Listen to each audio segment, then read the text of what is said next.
Assalamualaikum warahmatullahi wabarakatuh. Kembali lagi bersama kita Bawaslu Jakarta Selatan dalam serial Pendidikan Politik dan Pengawasan Pemilu untuk edisi podcast.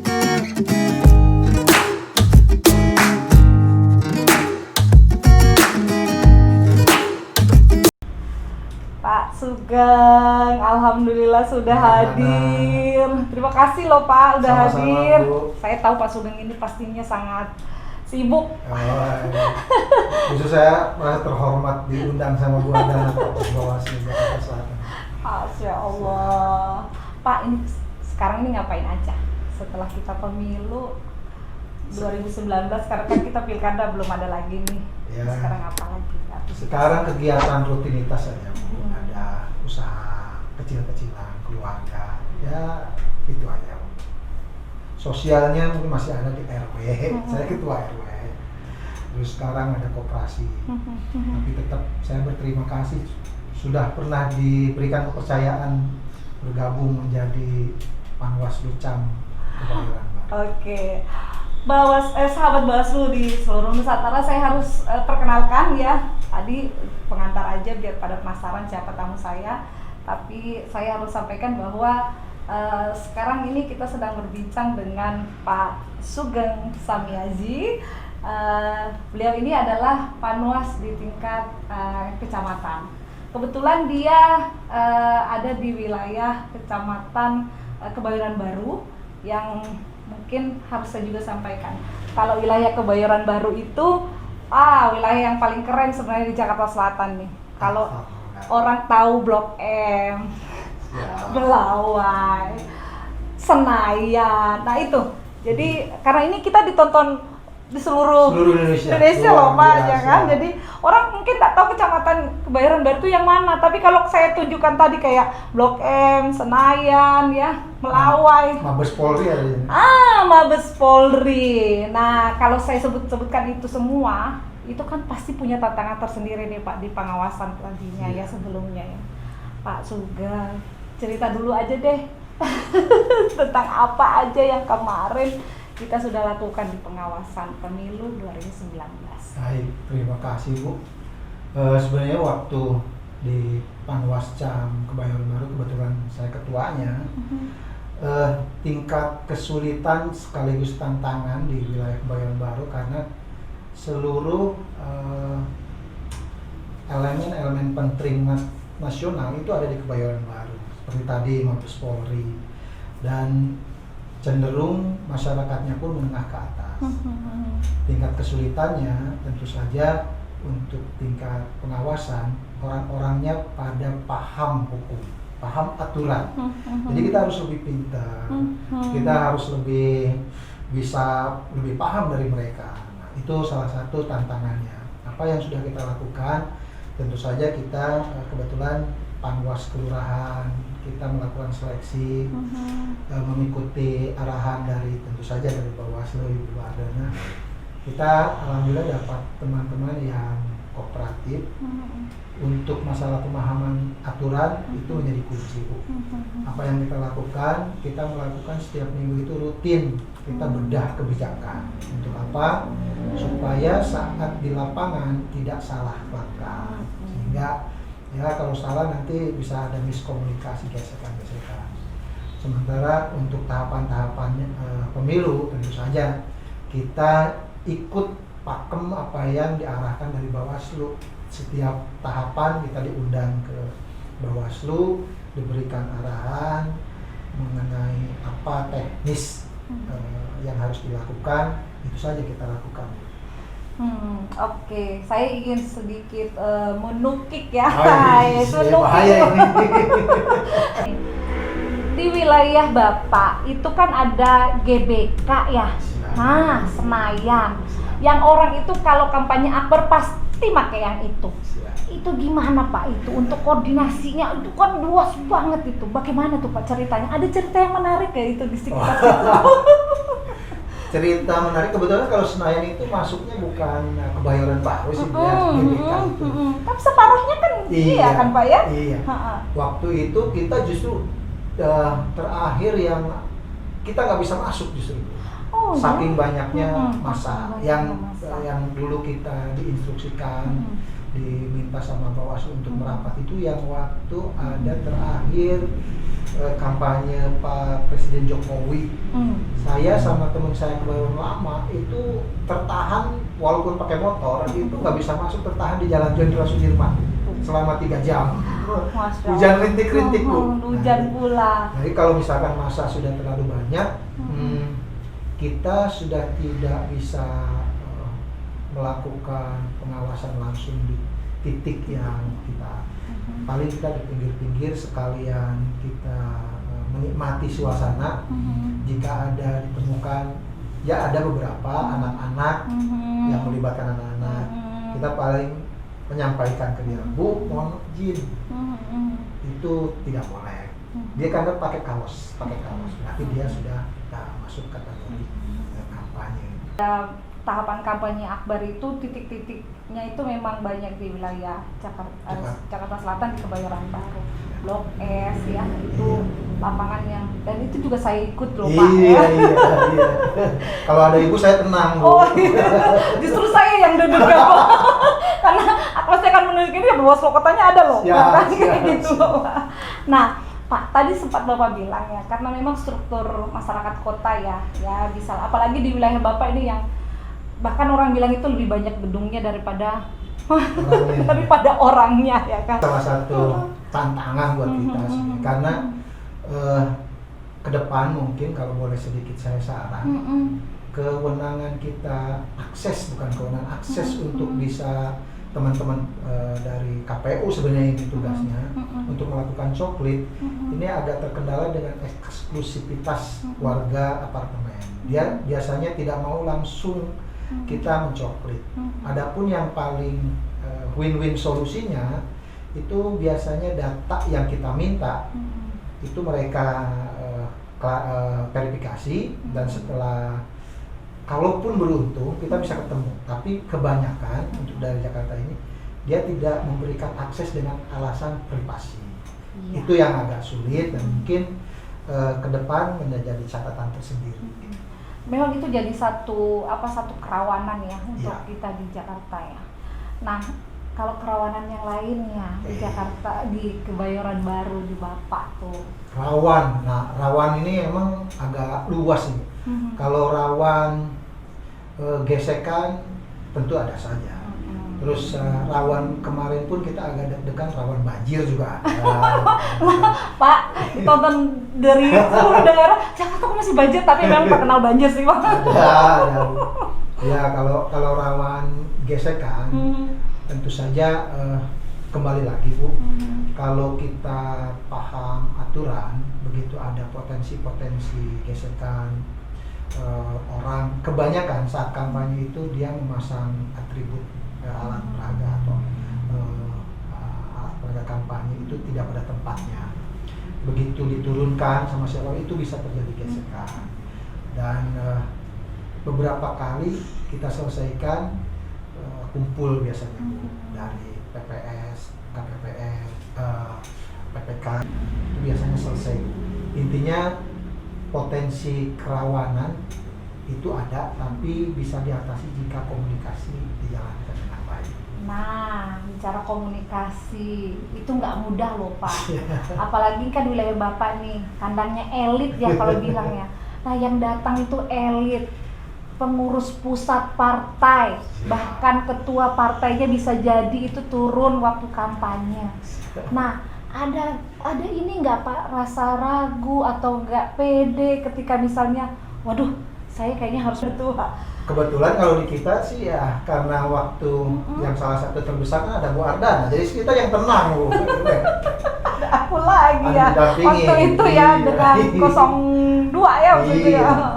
Sebenarnya permasalahan jika langsung bertemu dengan, kita ambil contoh pasangan 0102, itu biasanya yang susah untuk dikendalikan jika terindikasi melakukan pelanggaran itu justru relawan. Karena relawan ini kan tanda kutip dia tidak diatur, sehingga dia pun paham nih kalau dia agak nyerempet sedikit tidak akan kena delik. Sehingga ya pernah nyemprit nggak Pak? nyemprit sering Bu. Iya, karena tugas kita ya Iya. nyemprit ya. Dan kadang-kadang kita disemprit ulang Bu. Oh, begitu? Iya, Oh, bisa. gerakan mereka. Nah itu Pak, jadi jagoan-jagoan kita itu yang kita tempatkan di kecamatan memang kita harapkan bisa bergain gitu loh Pak. Siap. Iya kan gitu ya kan. Iya, Nah, iya. ini dan saya nggak pernah ragu kalau dengan Pak Sugeng. Iya. Iya. Saya memberanikan diri karena takut sama Bu Ardan. Waduh, Pak Sugeng mah gitu ya. Pak Sugeng, karakter Kebayoran Baru itu persis juga sama dengan Setiabudi ya kan. Lebih baik orang bilang lebih banyak gedungnya daripada orangnya. Kalau lihat TPS-nya memang hampir separuhnya dari Jagakarsa ya. Kalau Jagakarsa kan memang paling banyak ya Pak. Ya, kita 460. 460, Jakarta 971 gitu loh Pak. Nah, tapi itu kan tidak berarti juga mengurangi. Kalau TPS-nya dikit, artinya kerjanya juga lebih ini. Apalagi di situ kelurahan ada 10 ya Pak ya? 10. Itu 10. Artinya ya saya nggak tahu itu berbanding bagus atau proporsional atau tidak. Tapi tentu tantangannya adalah bagaimana koordinasinya, ya kan? Ya, baik. Bapak ini kan ada 10 kecamatan yang saya tahu itu separuhnya perempuan loh. Iya. Nah, Bapak ketua nih kan. Siap. Pucuk pimpinan. Kalau Siap. pimpinan di kecamatan itu kemampuan untuk mengarahkan. Baik. Ada kesulitan nggak Pak? Tentu saja ada Bu. Jadi satu wilayah kelurahan itu TPS-nya kebetulan perempuan. Jumlah TPS-nya 130-an. 130-an. Iya, itu saya ada, makanya kita di peta. Kita sudah punya peta mana wilayah-wilayah kelurahan yang butuh perhatian lebih. Nah, dari situ nanti kita bagi tugas. Oh, di sana kita akan sering bantu. Jadi tidak hanya di-handle sama PPS, tapi kita pun sering di samping yang tadi itu kita sering-sering bagi-bagi tugas apabila ada jadwal kampanye atau yang susah juga waktu coklit biasa pendataan penduduk untuk DPT, itu DPS dulu. Nah itu kalau kita tidak pantau terus dikhawatirkan data-datanya kan kalau tidak bagus itu nantinya akan berdampak ke yang lain-lain. Makanya kita harus terus-terus monitor, ingatkan pengawas TPS kita kalau misalkan mereka lagi kurang memiliki waktu, biasanya kita yang langsung ke kelurahan monitor di PPS-nya. Alhamdulillah sih dengan seperti itu salah satu mungkin ada teman-teman yang lebih baik kalau kita seperti itu. Koordinasi aja pemetaan, oh ini perlu bantuan. Nah itu. Yang menarik juga tuh Kebayoran Baru ya, tadi Bapak bilang karakteristiknya menengah ke atas yang otomatis sebenarnya mereka itu lebih mapan ya. Kemudian kesulitan mencari orang-orang yang ikut mau berpartisipasi dalam pengawasan itu bagaimana loh Pak? Ini kecamatan merekrut panwas kelurahan, kan gitu. Panwas kelurahan merekrut ke TPS nantinya. Nah, itu emang ada Pak orang yang mau? Ya secara memang sudah terpenuhi ya kan Pak, tapi saya udah kebayang tuh susahnya minta ampun, ya kan? Secara tadi lebih banyak gedung daripada orangnya. Nah orang-orangnya pun juga orang yang sangat super aktif ya kan?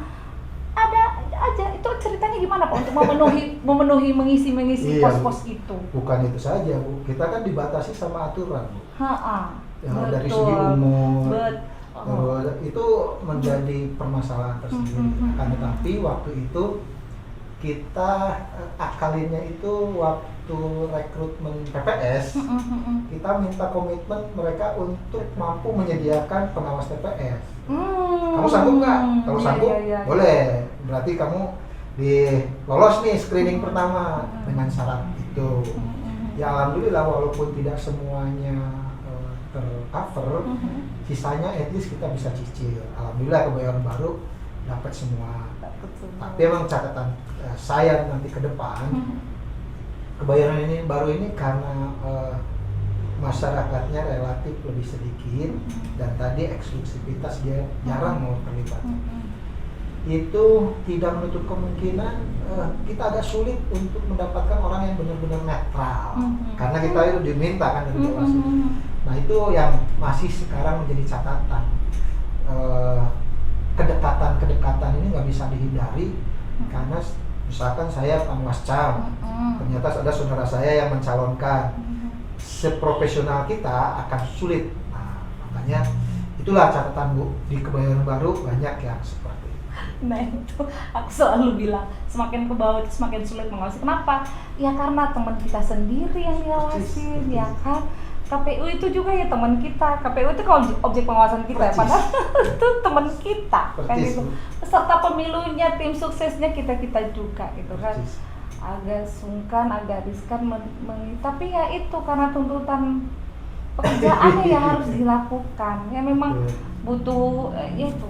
Ternyata ilmu pengawasan itu nggak bisa tekstual ya Pak ya, harus kontekstual. Iya. Lihat dulu di lapangan itu seperti apa, baru cari.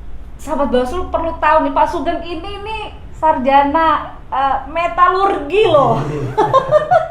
Tiba-tiba mau jadi aktivis lingkungan, Pak RW juga aktivis juga di kecamatan, di kelurahan, luar biasa. Kenapa Pak? Ya setelah saya resign dari, saya 15 tahun di perusahaan asing. Jadi setelah ya ada konflik lah. Konflik maksudnya bukan konflik profesional, karena kantor jauh, terus keluarga butuh ya yang gitu ya agak akhirnya resign, mencoba untuk buka usaha sendiri. Nah buka usaha sendiri ini otomatis punya waktu luang. Nah saya itu tertarik khususnya di perpemiluan.